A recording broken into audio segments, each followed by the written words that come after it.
તત્વ જડ છે કે ચૈતન્ય તેનું.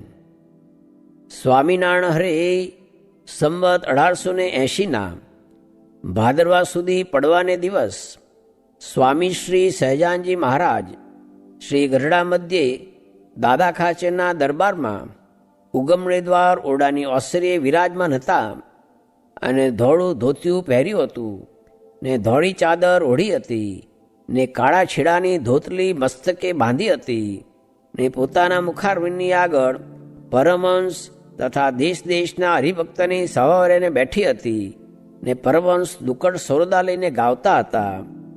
પછી શ્રીજી મહારાજ બોલ્યા છે, કીર્તન રાખો, પ્રશ્ન ઉત્તર કરીએ તો આળસ મટે.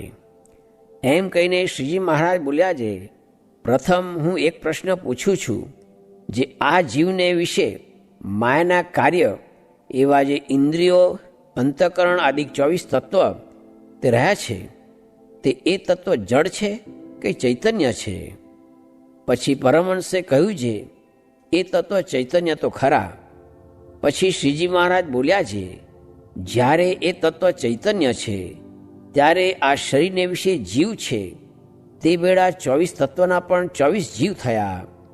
ત્યારે આ જીવનું જે કલ્યાણ થશે તે પણ સર્વેને વહેંચાતું ભાગે આવશે ને જે પાપ કરશે તે પણ સર્વેને વહેંચાતું ભાગે આવશે. ત્યારે સુખ દુઃખનું જે ભોગતાપણું તે એક જીવને વિશે જ નહીં કહેવાય. અને સંચિત, પ્રારબ્ધ અને ક્રિયમાણ એ 3 પ્રકારના જે કર્મ તે પણ એક જીવને જ નહીં કહેવાય. અને નારદાદિક જે પૂર્વે મુક્ત થયા છે તેમનો એક પોતપોતાનો જીવ જ મુક્ત થયો છે, પણ તે ભેળા 24 તત્વના જીવ તો મુક્ત થયા કયા નથી. એવી રીતે આશંકા કરીને તત્વને નિર્જીવ કરી દેખાડ્યા. પછી તેમાં જે રીતે પરમહંસે ઉત્તર કર્યા તેને આશંકા કરીને ખોટા કરી નાખ્યા. તે કોઈ રીતે પરમહંસથી ઉત્તર થયો નહીં. પછી શ્રીજી મહારાજ બોલ્યા છે, લ્યો એનો ઉત્તર અમે કરીએ. જે એ તત્વ જે તે કાર્યકારણ ભેદે કરીને 2 પ્રકારના છે. તેમાં કારણરૂપ જે તત્વ છે તે ચૈતન્ય છે ને કાર્યરૂપ જે તત્વ છે તે જડ છે. અને આ જીવ છે તે પોતે વિશેષ સત્તાએ કરીને હૃદયની વિશે રહ્યો છે ને પોતાની સામાન્ય સત્તાએ કરીને દેહ, ઇન્દ્રિયો, અંતઃકરણમાં તદાત્મકપણે મળ્યો છે. તેણે કરીને એ દેહાદિક ચૈતન્ય જેવા જણાય છે, પણ એ તો જડ જ છે. અને જ્યારે એ જીવ ભગવાનનો ભક્ત થઈને ભગવાનના ધામમાં જાય છે ત્યારે જડ એવા જે તત્વ તે પડ્યા રહે છે. અને એ 24 તત્વ છે તે માયામાંથી થયા છે, માટે માયારૂપ છે ને જડ છે. અને દેહ, ઇન્દ્રિયો અને અંતઃકરણ રૂપે જુદા જુદા જણાય છે. તે તો જેમ એક પૃથ્વી છે તે જ ત્વચા, માંસ, મજ્જા, અસ્થિ ને સ્નાયુ એ 5 રૂપે થઈ છે ને કાચ રૂપે પણ કરનારાની કિંમતે થઈ છે. તેમ એ માયા છે તે પરમેશ્વરની ઈચ્છાએ કરીને એ દેહાદિક રૂપ જુદે જુદે પ્રકારે જણાય છે. ઇતિ વચનામૃતમ. એવી રીતે ગરડા મધ્ય પ્રકરણનું 34મું વચનામૃત જે તે થયું. વિષયનો સંબંધ થયા મોર તો બકરાની પેઠે બીવું, ને સંબંધ થઈ જાય તો ત્યાં સિંહ થાવું. સ્વામિનારાયણ સ્વામીએ વાત કરી છે, ટોપીવાળો મૂંઝાય ત્યારે બંગલામાં જાતો રહે ને ત્યાં જઈને વિચાર કરે, એમ પ્રવૃત્તિમાંથી નિવૃત્તિ પામીને પ્રતિલોમ દ્રષ્ટિ કરીને વિચાર કરવો. સ્વામિનારાયણ હરે સ્વામીએ વાત કરી છે, સંગ 3 પ્રકારનો છે. તેમાં વિષયનો સંકલ્પ ન હોય તે ઉત્તમ, ને વાસનાને દબાવીને આજ્ઞામાં વર્તે તે મધ્યમ, ને આજ્ઞા લોપે તે અધમ. ને કૃપાનંદ સ્વામી જેવા તો ભગવાનના સાધર્મ્યપણાને પામેલા, તેથી તેને ભગવાન કહેવાય. પણ એ વાત બીજાને કહેવાય નહીં. સાથી જે કોઈ માને નહીં, ને આ તો વગડો છે તેથી કહેવાય. સ્વામિનારાયણ હરે સ્વામીએ વાત કરી છે, આજ્ઞા લોપાય તો પ્રાર્થના કરે છૂટકો થાય, પણ ઉપાસનાનો ભંગ થવા દેવો નહીં. તે આજ્ઞાનું આકરું પ્રકરણ હોય ને કહેશે જે ગિરનાર સોંસરા નીકળી જાઓ તો એ આજ્ઞા પડે તેવી નથી, પણ આજ્ઞા માનીને ગિરનારને જઈને માથું અડાડવું પછી માગ થાય તો સોંસરું નીકળવું, નીકર માથું ઓડાડી બેસી રહેવું, એટલે ભગવાન રાજી થાય. સ્વામિનારાયણ હરે સ્વામીએ વાત કરી જે ઘર વેચીને ભગવાન ભજવા, કારણ કે દેહ મૂકીને પછી ઘરમાં કોણ રહેનારું છે.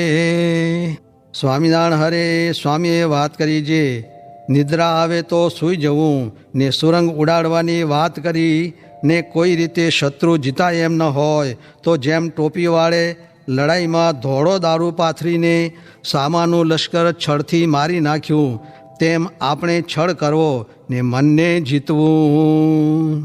સ્વામિનારાયણ હરે સ્વામીએ વાત કરી જે બીજું એ જે સારા સાથે જીવ બાંધવો, કેમ જે કહેનારા કોઈ ન મળે ત્યારે એ કરવું ને સુખ્યા રહેવું ને પોતાની ખોટ કહેવી ને જે ન સૂઝતી હોય તેઓને કહેવું જે હુંમાં જે વાતની ખોટ હોય તે દયા કરીને તમે કહેજો, એમ રોજ કહેવું, કાં 8 દિવસે, કાં 15 દિવસે, કાં મહિને તો જરૂર કહેવું, કાં જે મહિને તો જરૂર કોઈક ભેગ થઈ જાય.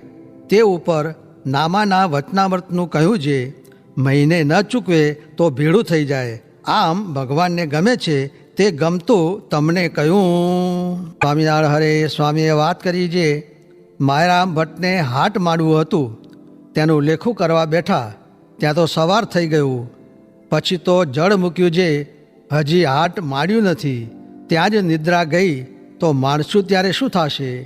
માટે એ તો દીર્ઘદર્શી, એટલે વિચારીને એ માર્ગે ન જ ચાલ્યા.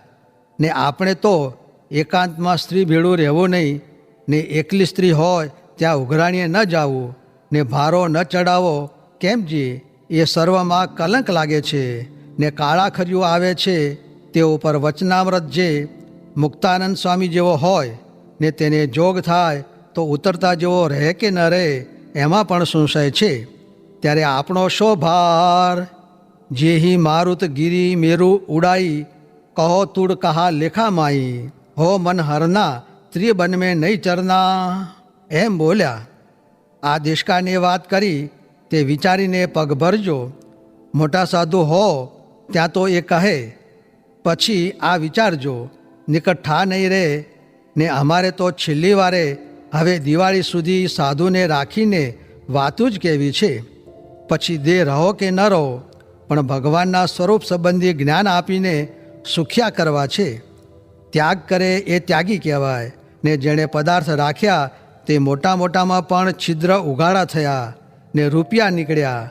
તે માટે ધર્મામૃત, શિક્ષાપત્રી ને નિષ્કામ શુદ્ધિ એ 3 ગ્રંથ પ્રમાણે રહેવું ને પાળવું. આ તો કોણ જાણે કેમ રહેવાનું છે. તે તો સારો જોગ છે. અને વળી જે પદાર્થ જોઈએ તે પદાર્થ કોઠારેથી અપાવીએ છીએ, તેણે કરીને રહે છે. માટે ત્યાગ પાડવો એ કાંઈ મીઠો નથી, કડવો છે. મહારાજ પાસે જવું હોય તો વચનમાં રહેવું. તે એક સાધુએ સ્વપ્નનો ઉપવાસ ન કર્યો, ત્યારે મહારાજે ઠોંટ મારીને કહ્યું છે, આ કર્યું તે મારી જીભ ઉપર પગ દીધો, ને આ તો તું મારો છો તેથી તને આમ કહું છું, પણ બીજાને ન કહું. પછી તાવ આવ્યો તે 30 ઉપવાસ થયા, અને એક જણે જાગરણ ન કર્યું. તે વળતે દિવસે સાંજે વીછીએ ફટકાવ્યો, તે રાત આખી જાગવું પડ્યું, એમ વચનનું છે.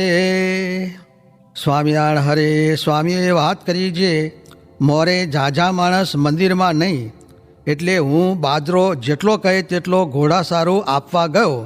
ત્યારે એક જણે કહ્યું છે, સાધુને લોભતો જો, પોતાને હાથે બાજરો દે છે પણ કોઈને આપવા દેતા નથી. ત્યારે જો એને કંઈ ખબર છે એમ ગમ પડતી નથી. સ્વામિનારાયણ હરે સ્વામીએ વાત કરી છે આ જે સ્વામિનારાયણ તેણે જે કોઈ કચવાવશે કે રૂખમાં નહીં રહે તેનું તો બહુ ભૂંડું થશે ને કાંઈનું કાંઈ નરસું થઈ જશે. માટે કચવાવા નહીં.